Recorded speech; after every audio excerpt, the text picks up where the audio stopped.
What's up, YouTube? This is Too Raw for TV. So I saw um, a report about James Harden. Of course, now it's with the Philadelphia 76ers, and this might be like the last video I do talking about James Harden, and at least specifically for a while, James Harden and why he left Brooklyn. You know, we've done enough of those. At least I've done enough of those.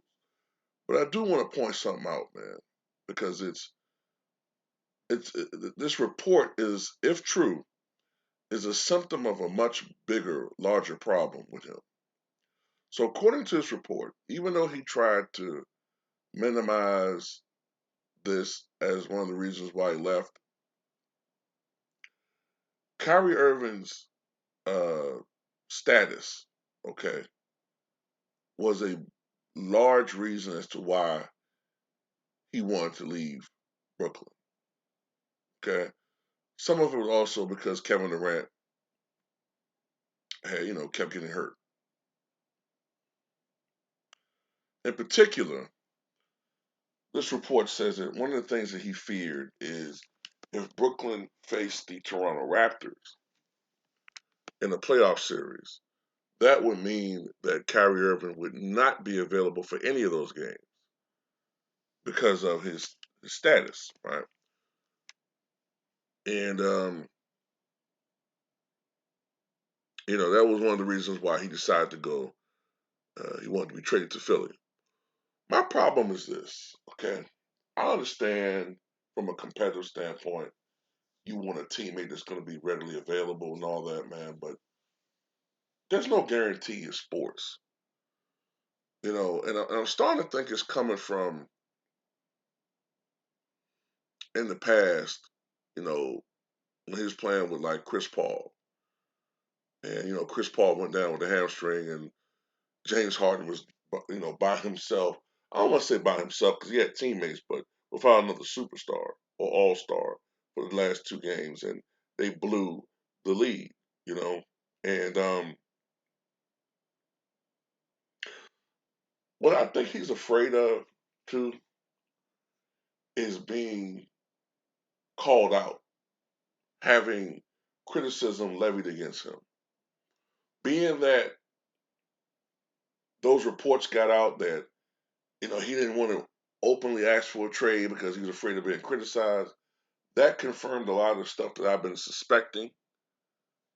And I don't know whether it's through monetary compensation, I don't know. But for some reason, a lot of people in the mainstream media have been hush hush on James Harden, giving him passes. But this is my thing. Joel Embiid, although he's been very healthy this year, Joel Embiid has a history of getting injured. Joel Embiid also has a history of sometimes underperforming in the playoffs. Not saying it's going to happen every year, but that's just something that we've seen. What happens if in any given scenario, Joel Embiid is not available, or Joel Embiid is not performing at the level that he's accustomed to performing at? I mean, is this like some type of thing with James Harden where he just always wants to piggyback off other people, or he wants an easy train? Like, I just don't respect a guy like him who thinks that the path to a championship is easy. It's not.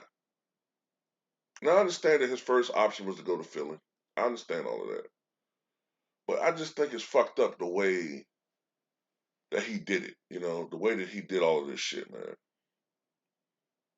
I just I strongly believe that if things don't work out in Philly, he's gonna do the same shit. If things don't work out in Philly, he's gonna do a whole bunch of unprofessional shit, start like playing at 50% capacity, faking injuries, or playing up injuries that are very minor, making them major, not playing and shutting it down and trying to push another trade. I just I'm telling you, man, until I see him counter everything that I've grown to believe about James Harden. I'm not talking about no regular season games.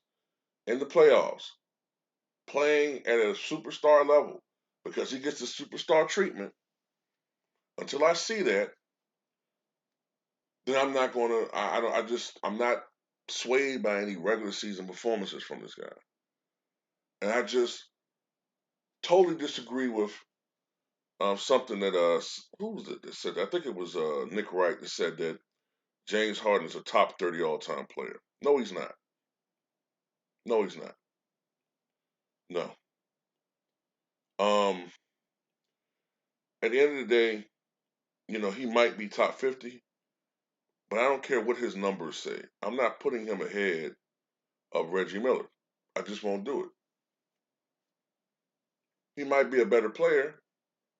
He might be a more skilled player, but Reggie Miller had more heart in his finger than James Harden would ever have. I'm just sorry, man. Like I'm not enthralled by 36 points per game averages and averaging 36 and 11. Maybe that shit might get Nick Wright and some of the other guys off, but when you constantly choke in the playoffs in the highest pressure situations, especially now when it's so much easier to score than ever before. Mm-mm, nah. But anyway, that's all I got to say. Tell me what you guys think.